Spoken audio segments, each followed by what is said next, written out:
Сұлулық пен тақуалық. Орта ғасырда Мысыр шаһарында бір тақуа момын өмір сүріпті. Көп амалымен, тақуалылығы, адалдылығымен бүкіл шаһар Мысыр шаһарына танымал болыпты. Бірде әлгі тақуа намазына асығып мешітке келе жатады. Жол бойында отырған адамдар бірі осы тақуаны бүкіл шаһар әсірелеп мақтайды. Тегінде дүниеге қызықпайды. Қашан қарасаң мешітке асыға бара жатқан көресің. Бұл дүниеге қызыға ма екен? Шарап, ақша мен канизақтар осы тақуаның ойына келер ме екен дейді. Келесі, дүниеге сұлу қызға қызықпас жан болушы ма еді? Қызығады ғой деп еліп әкетті.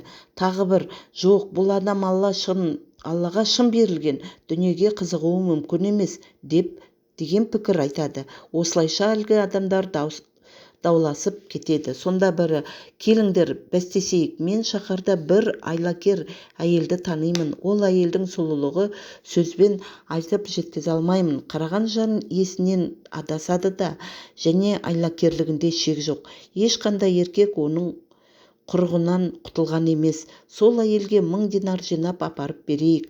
Мына тақуаны да құрығына түсіреді дейді. Отырғандар бір ауыздан келісіп, ақшаны алып әйелге келеді. Келген мақсаттарын айтып, әйелдің қолына 1000 динар ұстатады. Әлгі әйел күліп, бар болғаны осы ма? 500 динар да жетер ме еді? Менің жымиғанымнан ешқандай еркек атаулы құтылған емес. Сол да сөз болыпты ма?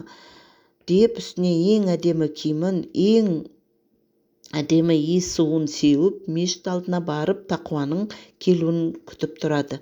Тақуа мешітке жақындағанда әйел алдынан шығып, әй пәленше, сенімен сөйлесе аламын ба?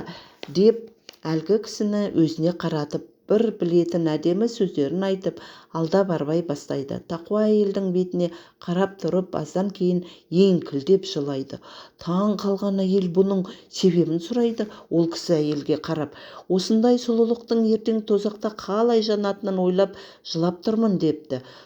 Бұл жағдайдың әйелге әсер еткені соншалықты, сол жерде тәубесіне келіп, кейіннен сол шаһардың ең тақуа әйелдердің біріне айналыпты.